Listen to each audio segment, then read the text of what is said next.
Good morning बच्चों। I hope सब ठीक होंगे। क्योंकि हमारा साइंस चल रहा था, उसके अंदर हम चैप्टर नंबर 2 पढ़ा रहे थे। हमने चैप्टर 2 की 3 क्लास अपने यूट्यूब चैनल पर डाल दी है।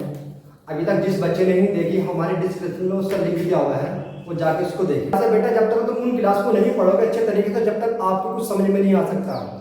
चलिए, इसलिए मैं कहता हूँ कि जो चैप्टर नंबर 2 है, उसके जो नीचे डिस्क्रिप्शन में वीडियो दिया पहला उन्हें जाके देखो। मैं आशा करता हूँ कि सब ठीक होंगे, आपकी स्टडी भी अच्छी चल रही होगी। मैं बीसी सर शिवाल यूट्यूब चैनल पर आपका स्वागत करता हूँ। आज एक टॉपिक लेकर आ गए हम आपके लिए नया। आज का टॉपिक रहेगा हमारा हाई स्कूल का साइंस चैप्टर नंबर 2 चल रहा था हमारा, जिसमें टॉपिक रहेगा आज दैनिक जीवन में पीएच का महत्व। यानी जो पीएच होता है हमारी लाइफ में, उसका क्या इंपोर्टेंस है। पीएच मान के कम होने से क्या होगा हमारी लाइफ में, और पीएच मान बढ़ने से हमारी लाइफ में क्या हो सकता है। जब पीएच मान कम होगा तो उससे क्या घटना होगी, और जब बढ़ेगा उससे क्या घटना होगी। आज इसी के बारे में हम डिस्कस करने वाले हैं। ये बोर्ड 2023-24 में जो बोर्ड एग्जाम होने वाला है स्कूल का, उसके लिए उसके वीर से बहुत इंपॉर्टेंट टॉपिक है बेटा। इस वीडियो को अंत तक देखना। जब तक बेटे आप वीडियो को अंत तक नहीं देखोगे, तब तक वीडियो पूरी तरीके से अच्छे समझ में नहीं आएगी। तो आई होप आप सब वीडियो अच्छे से देखेंगे। वीडियो स्टार्ट करते हैं। वीडियो स्टार्ट करने से पहले एक बार लाइक जरूर कर देना बेटा हमारे वीडियो को। चलो स्टार्ट करते हैं बेटा। दैनिक जीवन में पीएच का महत्व क्या होता है बेटा। हर इन्वायरमेंट के हिसाब से, हर बॉडी के पार्ट से बॉडी का अलग अलग पीएच मान होता है। जैसे हमने इससे पहले वाली वीडियो में बताया था कि कौन से पदार्थ का पीएच मान कितना होता है, कितना नहीं। अभी स्टार्ट करते हैं पीएच के बारे में। चलो बेटा स्टार्ट करते हैं। आप सबको मालूम है कि जो हमारा शरीर होता है, हमारी बॉडी होती है, वो शरीर का पीएच मान, शरीर का पीएच मान कितना होता है बेटा, 7.0 से। कंफ्यूज मत होना कि कभी सर ने इसमें तो 5 दे रखा है, इसमें 8 दे रखा है, ऐसा नहीं है। अलग अलग किताब में अलग अलग पीएच मान दे रखे हैं, लेकिन इतना ही जरूर होता है कि बीज कार्य करता है। हमारा जो शरीर है ना बेटा, हमारा शरीर 7.0 से लेकर 8.20 का जो पीएच मान होता है, सिर्फ उसके बीच में कार्य करता रहता है। यदि उससे कम हो गया तो क्या दिक्कत होने वाली है हमारे शरीर के अंदर, और उससे ज्यादा बढ़ गया तो क्या दिक्कत होने वाली है।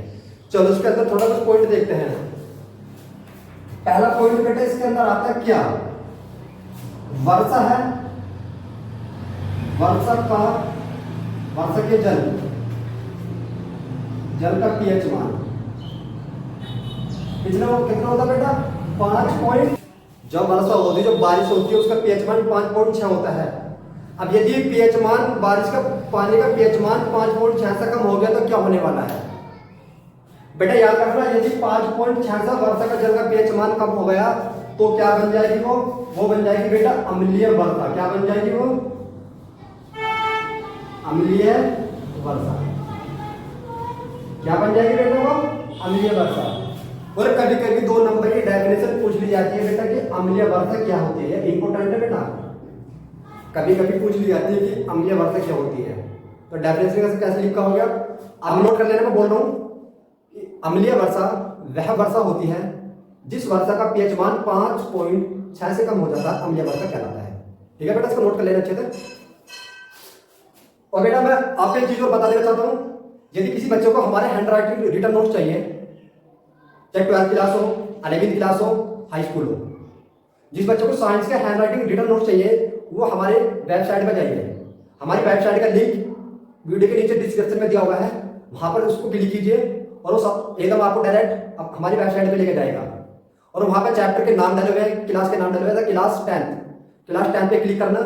फिर उसमें जाकर बेटा चैप्टर चॉइस कर लेना कि कौन कौन से चैप्टर, सब चैप्टर के अलग से डले हुए हैं। तो हमारे नीचे लिंक में डिस्क्रिप्शन में लिख दिया होगा, उस पर जाकर क्लिक करें और हाई स्कूल के और इंटर के 11th के नोट्स डाउनलोड करें बेटा। फ्री में मिलेंगे सब नोट्स, कोई चार्ज नहीं है डाउनलोड करने का, सब फ्री में है बेटा। ठीक है बेटा, अब अगला पॉइंट चलते हैं। दूसरा पॉइंट क्या था हमारा, मुंह, यानी कि हम मुंह के साथ माउथ। हमारे मुंह का पीएच मान कितना होता है, 5.4। कितना होता है बेटा, हमारे मुंह का पीएच मान 5.4 होता है, जो हमारा मुंह होता है। अब देखो यदि हमारे मुंह का पीएच मान आ गया तो क्या दिक्कत होने वाली है।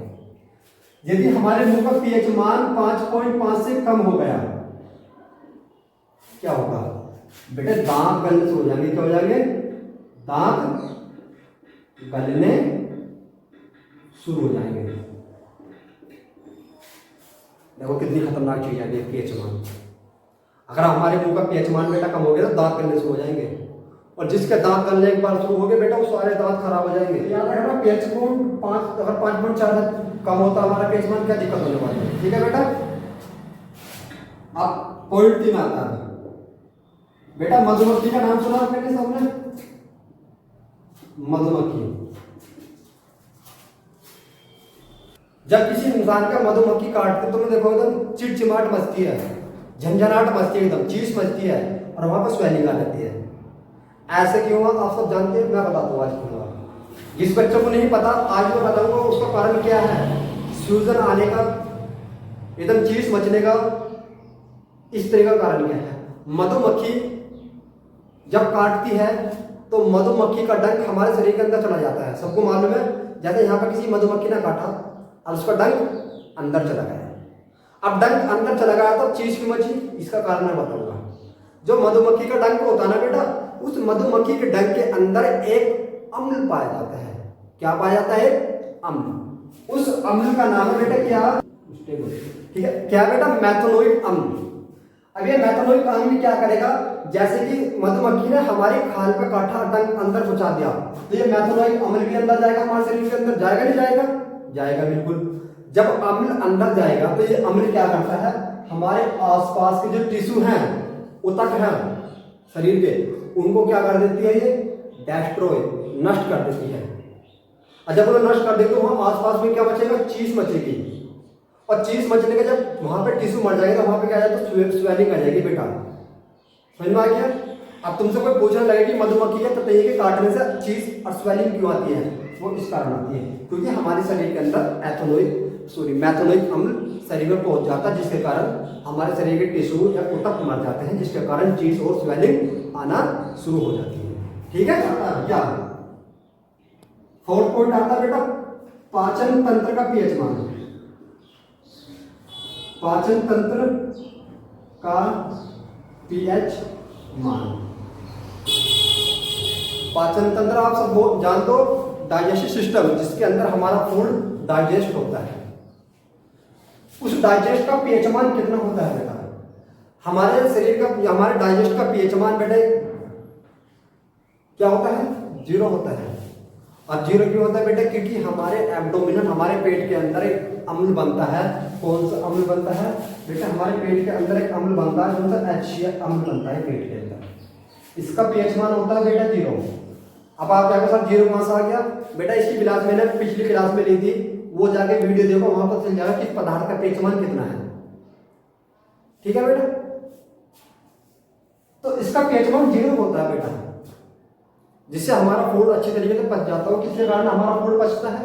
पाचन तंत्र के, HCl अम्ल के कारण। ये हमारे पेट में बनता रहता है और जो होता रहता है। यदि बेटा ये HCl अधिक मात्रा में बन गया तो इंसान को एसिडिटी, तेजाब की दिक्कत होनी शुरू हो जाती है, उसके एसिडिटी बननी शुरू हो जाती है।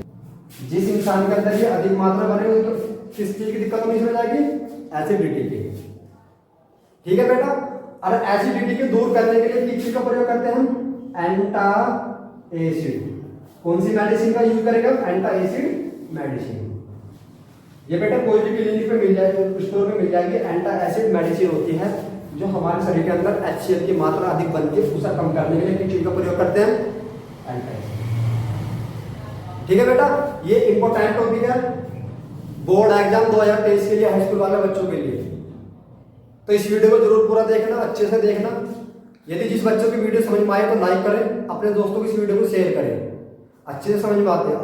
मिलते हैं आपसे नेक्स्ट क्लास में।